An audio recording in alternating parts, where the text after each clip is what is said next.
All right, so here we are. Happy Purim. As is traditional in Purim, we read from the Megillah Esther, the Megillah, the scroll of Esther. And you might have heard this term Megillah before. As Ashkenazi Jews, particularly in the States, it gets incorporated via Yiddish into English, so we call it Yinglish. So say you offer a Jewish person a slice of cake, and you say, how much do you want? Do you want the whole slice, or your blood pressure's been high, maybe you just want half a slice?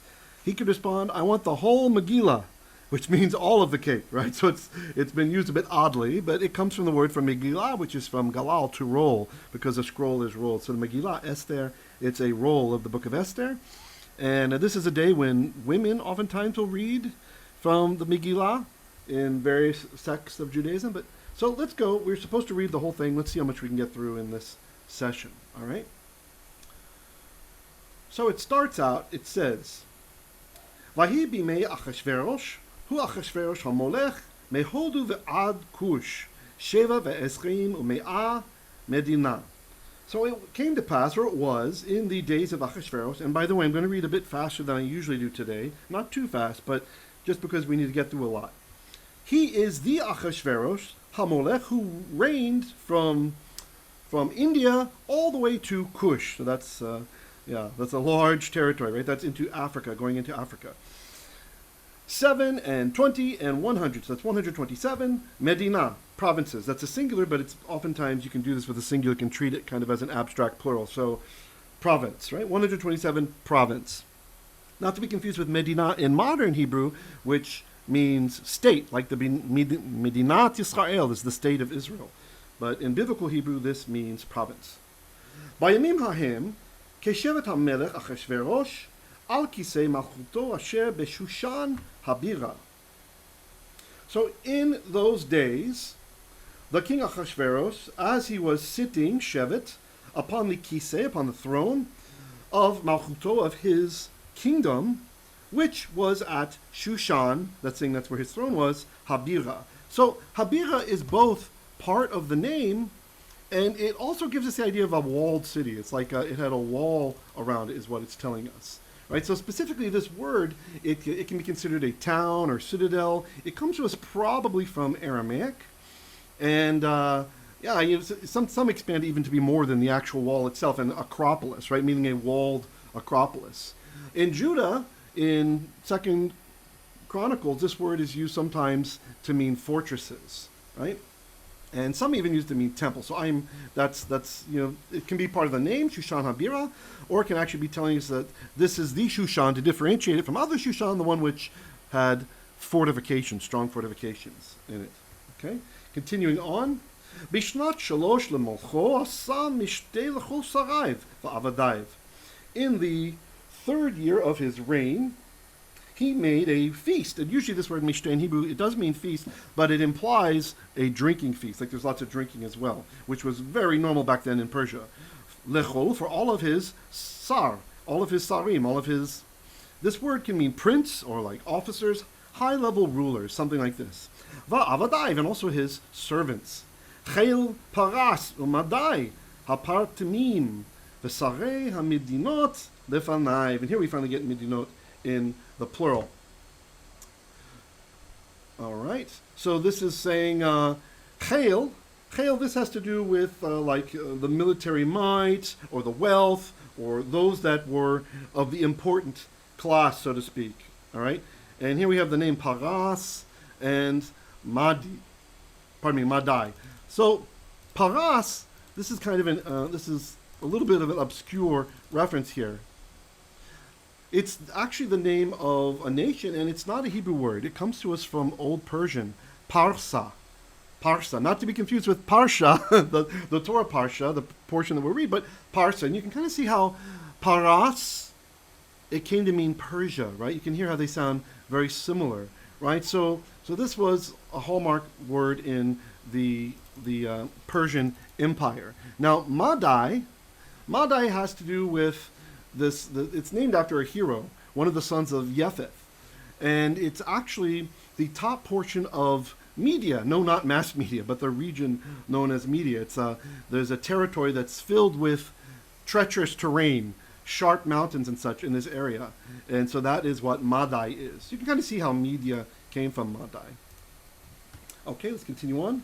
Partemeim v'saris. So partemeim, this is another Persian word, and this is something you're going to find in the book of Esther, that it's really amazing how the Bible speaks true to those who read it in the original language, even more so than those who love it in English or in some kind of translation. Because we find out there are these intersections with history that just cannot be ignored. For example, this word. So, partemeim, this is a word from Persian, again, and according to the Journal of Biblical Literature, the 43rd edition, way back in 1924, this is from Old Iranian. It's found in cuneiform from pratama, meaning first.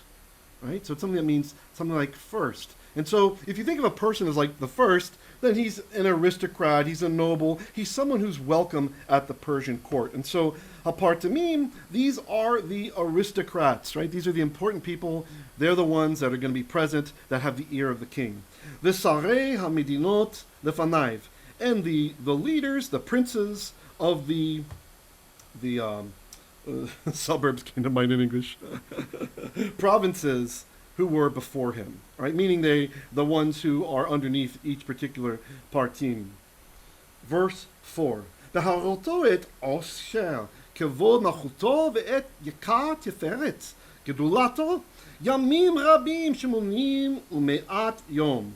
So, literally it says, when he saw, right? The idea is like when he made available for them to see. This is an infinitive construct in the he fill. And whenever you have an infinitive construct, you put a bait in front of it. Usually it has the idea of when, right? But it can have the idea of for the purpose of, right? By means of, right? So the purpose is that he might see it. The suffix at the end tells us the subject, he. So it doesn't mean the king. This is referencing back to the partemeim, back to these guys. It's a little bit weird. It doesn't agree so much. And as you can see, the letter A, there's the Biblia Hebraica Stuttgartensie and the textual apparatus says that it's probably originally bichartam. They think there's a corruption in the text here, which would mean so that they would see, or when they would see. Either way, this is how it's to be understood.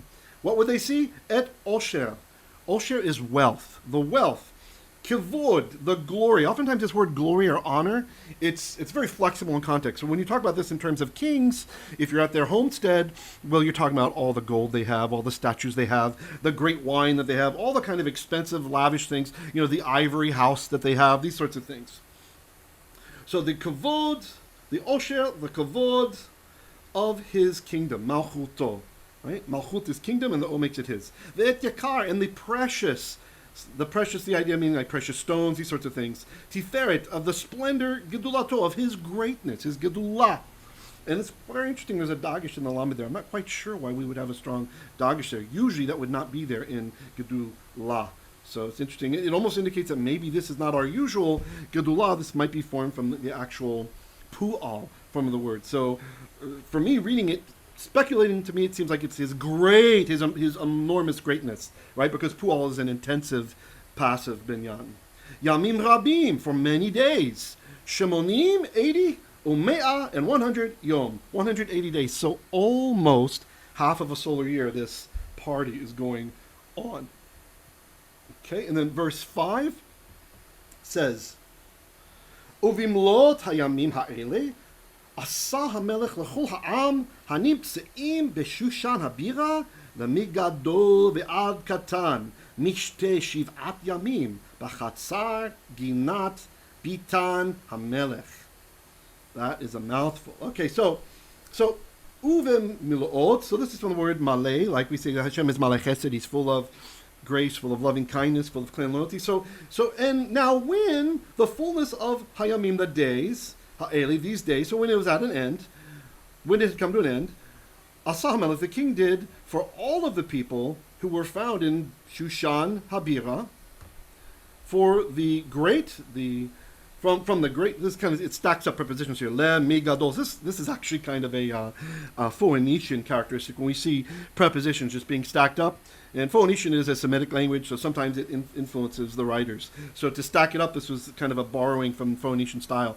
So to from Gadol, the great, ve'ad katon, and unto the small. So the king, after he finished his big 180-day feast, he's doing a feast for everybody, even the street people, even the beggars, even all of those who you think would not necessarily normally merit such a party, so to speak. But he's actually going to do it for them as well. And it's kind of interesting. So you see this aspect of the king, drunkard as he was, and he's not portrayed positively in rabbinical literature, he still had this kind of a man of the people. And we actually have in our tradition, I cannot remember the source, but we have in our tradition that he was not really a king, that he actually was a pretender to the throne, and that he came from merchants' families, and that he had bought his way to being king. So this is kind of interesting, this focus on nobility or not, that he really was not of nobility. So continuing on, unto the small, a mishteh, a drinking feast, Shivat Yamim, 7 days for them, Bachatza Ginat Bitan, so this is all in construct, in the court of the garden of the, it's kind of like walled colonnade, something like this, right, of the king. Very interesting. So there's our first 5 verses. Let's continue on. Let me scroll up here. Chur, karpas, u'techelit, achuz, bechavlei, vutz, ve'argaman, al gililei chesif, ve'amudei shesh, mitot zahav, v'chesif, al ritzvat, bachat, v'shesh, v'dar, v'socharit. And here we just have a total mouthful of Persian loanwords coming into Hebrew. So this first word, let me put the pointer on it, chur. Chur, this is like a very fine white fabric. Linen curtains probably, and they would often be used like in an awning, like to, you know how you have an awning blocking the sun, so when people would be drinking, they wouldn't have the sun afflicting them as they're getting drunk. Now karpas, don't confuse it with the normal Hebrew word karpas. This word we actually have also in Greek. Karpasinon is the Greek equivalent of this, and according to Halot, it comes to us even from Sanskrit, karpasa, which was a cotton plant. So the Persian word kirpas came into Hebrew as karpas. You can hear it just shifted a bit, and this means a fine linen fabric, and this is the only place it's used in the entire Bible, is right here. So techelit we have, this is like a beautiful light blue or perhaps violet dye that was dyed from a special sea snail, and we find that it is this we learn from the Talmud that the color of the dye depends on when it was exposed. If there's much sunlight when it's being dyed, or if there's not, that affects whether you have this kind of like almost turquoise type of blue, which we usually see it as, but it could actually be violet, which actually explains why the scholars, they debate about this word sometimes. Yeah, so it's kind of interesting there. So, okay, achuz, this is from achaz, it's a passive participle, meaning fastened, like connected, literally seized. Bechavlei vutz ve'argaman. Okay, so chavlei, this is from chevel, the word chevel, which it means like it's connected in such a way, or it could be a rope. There's like little decorative ropes, something like this. Vutz v'argaman.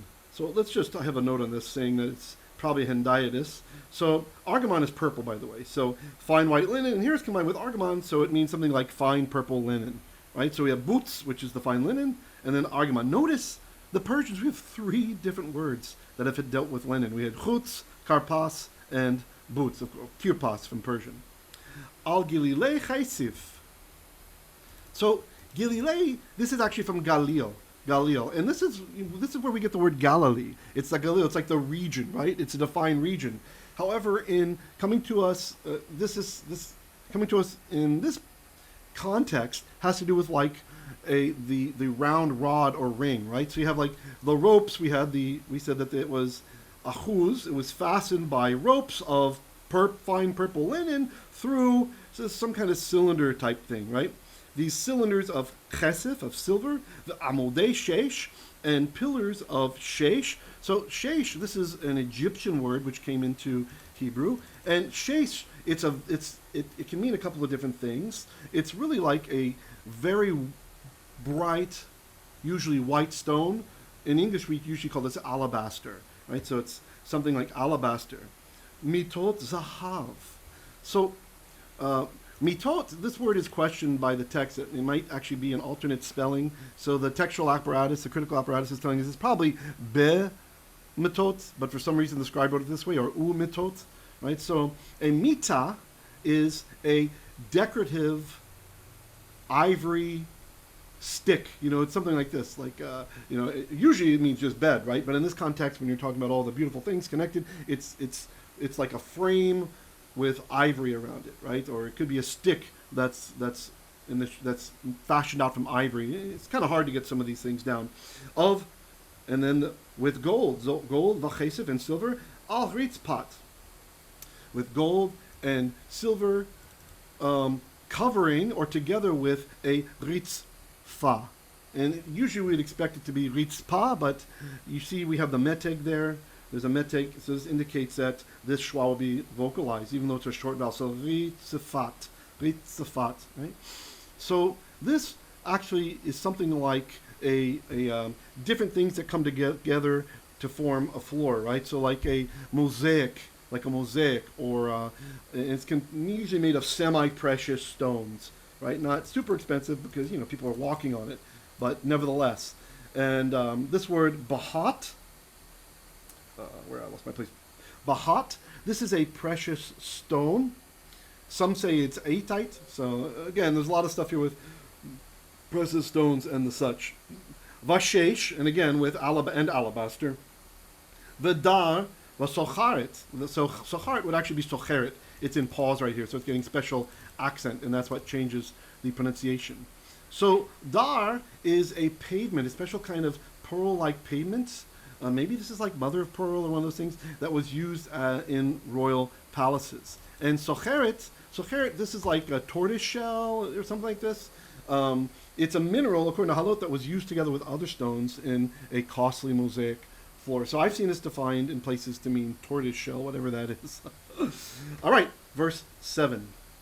The hashkot bichlei zahav, the cheilim mikelim shonim, the yain malchut rav kiyad hamelech. The hashkot bichlei zahav, and they drink and drinking in gold vessels, and vessels mikelim shonim. So mikelim, so this vessels that were chelim. This is from keli, another word for vessels. So and vessels that were mikelim. It's almost like a rhyme if you listen to it. Vechelim mikelim. Can you hear it? So you can hear it. So gold and vessels from vessels which were shonim. So this is an interesting word because if you change the vowels, it looks like it's something like years or something like this, right?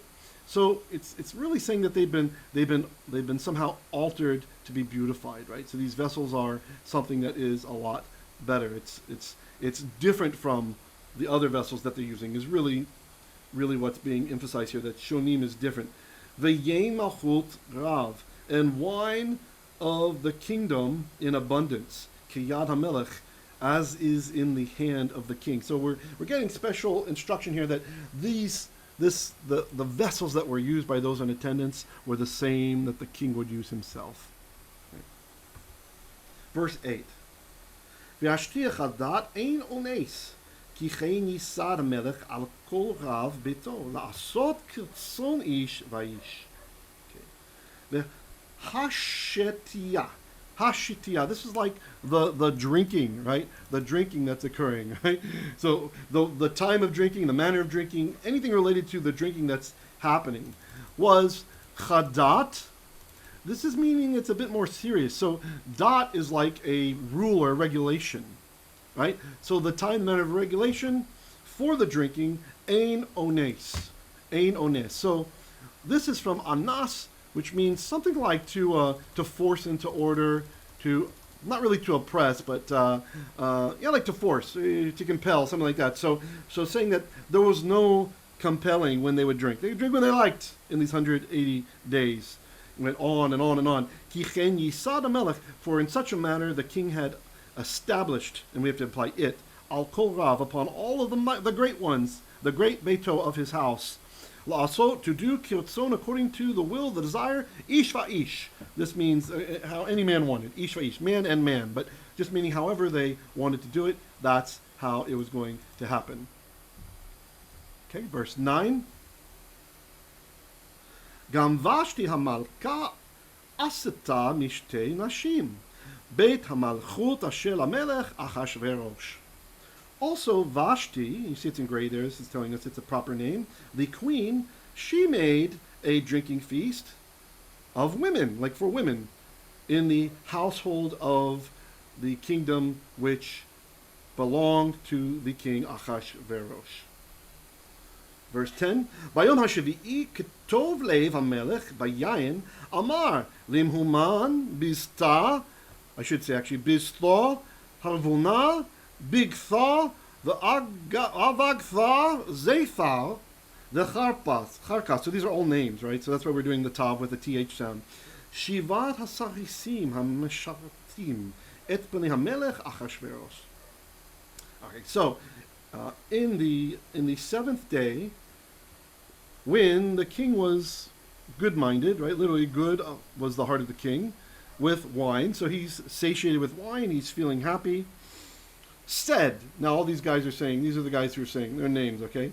Mehuman, Bistha, Harvona, Bigtha, and Avagtha, Zethar, and Karpas. So all these guys are of one mind. Maybe this was something they got together to say. Maybe they wanted to see Vashti naked, right? They had their own ulterior motives.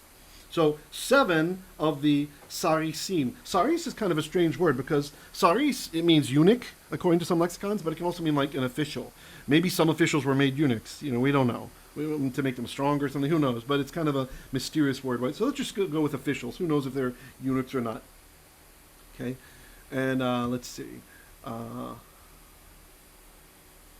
okay, so Hamesharatim, these are, notice there's a munach here, so we do not make that a short comment, even though we have this other accent over here, right? So it's Hamesharatim. So these are those who ministered or who served before the king Achashverosh. So they might very well have been eunuchs. Lehavi et Vashti hamalka lifnei hamelech becheter malchut leharot ha'amim v'hasarim et yofyah ki tovat mar'ehi. To bring to them Vashti, the queen, before the king, with a crown. Keter is a kind of crown. It's also a euphemism for gold sometimes.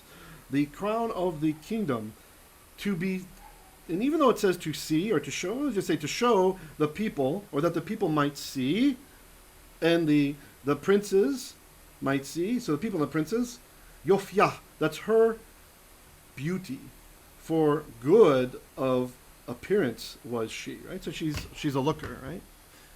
Now our sages tell us that the plan was for her to come out naked, so they really could see her beauty, right? To have her walk naked for everybody. And this is kind of interesting because if this is the truth, it certainly gives us a reason why Vashti might refuse, right, to come out before everyone. Verse 12. Vatma'ena malka Vashti lavo bidvar hamelech asher b'yad hasarisim. Vayiksof hamelech me'od v'chamato ba'aravo. But the queen Vashti refused to come by the order of the king, literally by the word of the king, which was by the authority of the eunuchs or these officials, right? Literally by the hand of. So the king became angry, me'od, very much so, he got really mad. And his heat, literally his wrath, or his extreme anger, ba'aravo, on account of her, right? Not good things happening. Verse 13.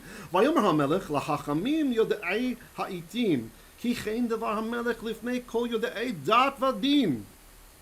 So the king said to the wise men who knew the seasons, so these are probably some kind of astrologers or something, that such was the word of the king, the issue, the decree of the king, before all those who knew dat vadin. So this is probably hendiatus here. Literally it says law and judgment. So it's probably means something like those who knew legalese, right? Or those who knew judgment or justice, right? It's a kind of a fancy way of saying something like this. Totally looks like a hendiatus to me.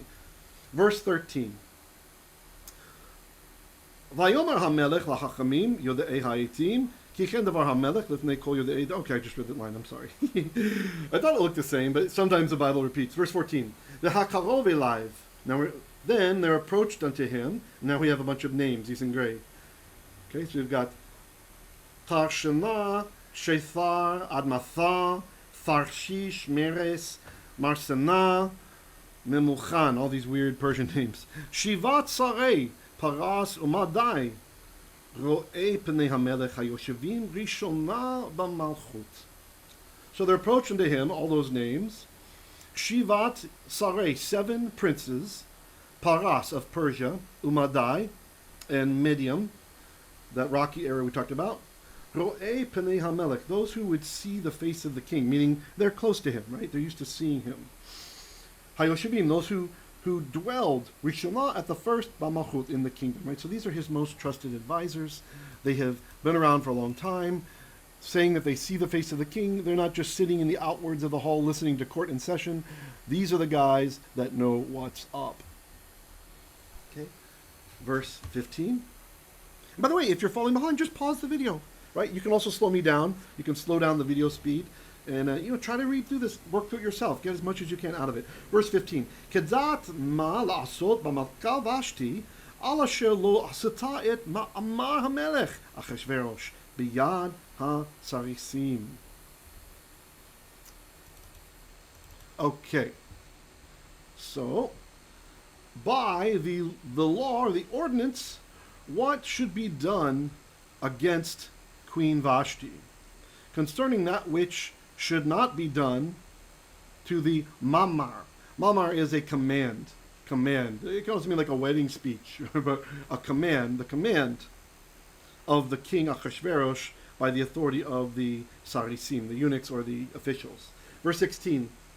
Vayomer muschan lefnei hamelech v'hasarim lo al hamelech levado avta Vashti hamalka כי על כל השרים ועל כל העמים אשר בכל מדינות המלך אחשוורוש.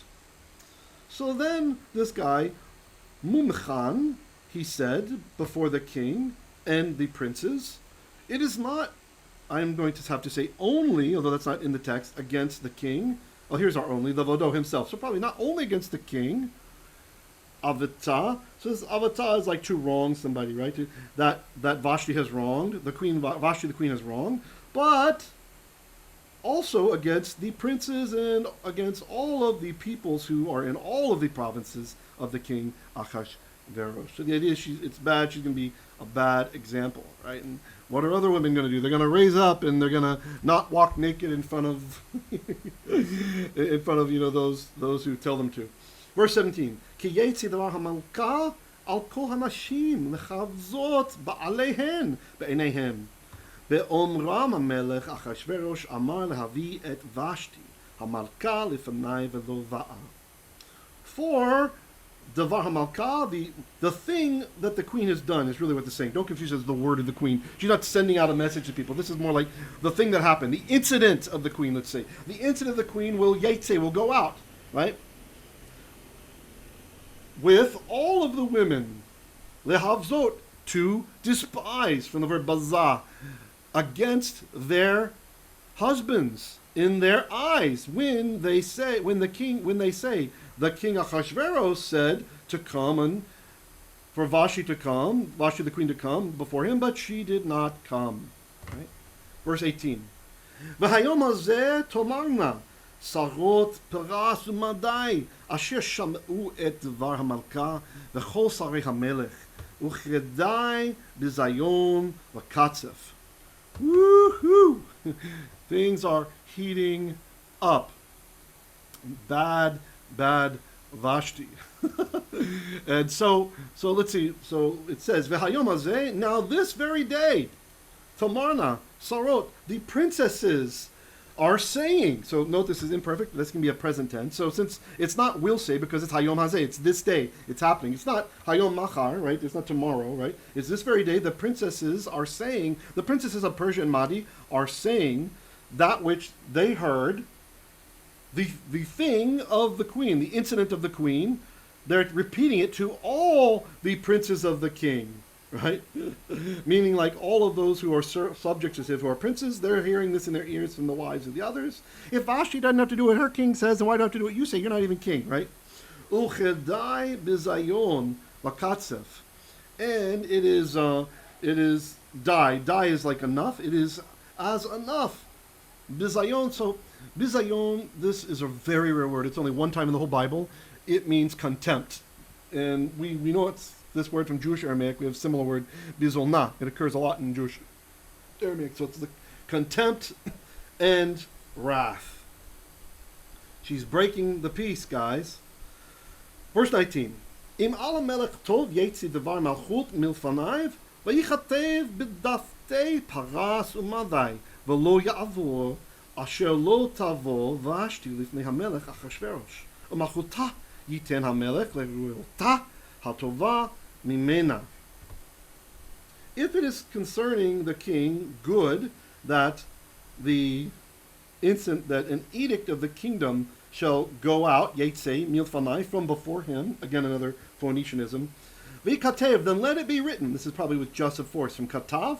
Notice it's nifal, there's a dagish there in the kaf, so it would have been yin katev, it's yikatev. Let it be written, bedate paras umadai, among the ordinances of the Persians and the Mediamites, that velo ya'avor asher lo tavo vashi, that it shall not be okay, ya'avor is to transgress, right?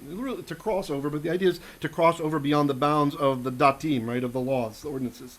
Asher lo tavo vashi, of the issue how Vashi did not come, lifnei hamelech, before the king Achashverosh, umachuta, and that her, it's interesting, it's like her kingdom, her ruling, her reign, something like that, that the king shall give to her fellow, right, to somebody else, who is good, hatova, a good one, mimenu, meaning better than her. So someone who's better than her is going to get her malchut, or her malchuta. Ouch for Vashti. Okay, so going on to verse 20, let me just move it up. Okay, and we're coming to the end of chapter 1. Maybe we'll make this one segment. Verse 20. ונשמע פתגם המלך אשר יעשה בכל מלכותו, כי רבה היא, וכל הנשים ייתנו יקר לבעליהן, למגדול ועד קטן. Okay? So pitgam, this is again a Persian word. It means an edict, like a letter of a written thing. So, yeah, pitgam, I think pitgama is how we have it in Jewish Aramaic, right? So yeah, it's a Persian loan word. It's like an announcement, right? Edict, verdict, something like that. So, v'nishma pitgam hamelech, so it will be heard, the edict of the king, or the verdict of the king, which he made concerning all of his kingdom. For it is a big deal. That's what it's saying. V'chol nashim, and that all wives, yitanu, will give yakar. So this word literally means, it's from yakar, meaning precious. Precious. My precious. My precious. But the idea is like respect, right? Respect. In Jewish Aramaic, this actually means, the word yakar does mean, it means respect, right? Honor. It can be a synonym to kavod. Right? Although this is Hebrew here, but still you can get some of these, they're living in exile, so you can have some more Aramaic influence than we usually would. To their husbands. Here's a feminine ending hen, meaning those ladies who own husbands. And here we have another Phoenician, to, from. So belonging from the great and until the small. Verse 21. ויטב הדבר בעיני המלך והשרים, ויעש המלך כדבר ממוכן. And the issue was good in the eyes of the king and the princes. So the king did according to the word of Memuchan. Verse 22, let me just roll it up. I'm rolling it up to the top. Okay, verse 22. וישלח ספרים אל כל מדינות המלך, אל מדינה ומדינה ככתבה, ואל עם ועם כלשונו. לחיות כל איש שורד בביתו ומדבר כלשון עמו. So, sefarim, books, letters, in this context is more like letters, right? Scrolls or letters, a very tiny rolled up thing. He sent unto all of the provinces of the king, unto Medina and Medina, right? So this really is a way of saying each Medina, right? Like, for example, we find in the Psalms, lev valev, heart and heart, is the way it expresses double-mindedness, right? So this is just saying to each and every one, right? Kichtava, as was written in it, That's the at the end there. And unto people and people, am va'am, right? So each people, right? So you might even have different peoples within a medina. We're even going down to that level. Kil shono, according to their language, although it says his language, but that happens because am is singular. So am va'am, it's expressing a plural concept, but because it's a singular word, we can express it as with a singular pronominal suffix here. His tongue, meaning his language. Okay? Lichot kol ish sorer deveito. That it should be each man sorer. So this is kind of interesting that it's using sorer here. So sorer, it's to watch over. It's a synonym of shamar. But usually, like in the Psalms, and we see this word when the psalmist talks about like sorai, right? Those who watch over me. The idea is for evil. They're trying to cause something bad to happen, right? But here it's just a general ruling over. There's no negative implication, right? The sorer here, and do not confuse it with the word sorer, which is spelled with a sin. If this was spelled with sin, that means stubborn. Right? But with a sin, it means to watch over. Again, in most of the rest of biblical literature, when you see this word, it's talking about, it's a shomer who's shomering for evil against the person, right? But in this case, it's not. It's just the secondary meaning, to rule or to reign, right? So that each man reigns, this is active participle, in his own house. Umedaber kilshon amo. And it was spoken according to the language of his people. And here we have the te, marking the end of this section. So it was a natural section for a new paragraph. And this is the end of this session. If we have time, we'll do more sessions for each of the chapters of Esther, Bezrat Hashem.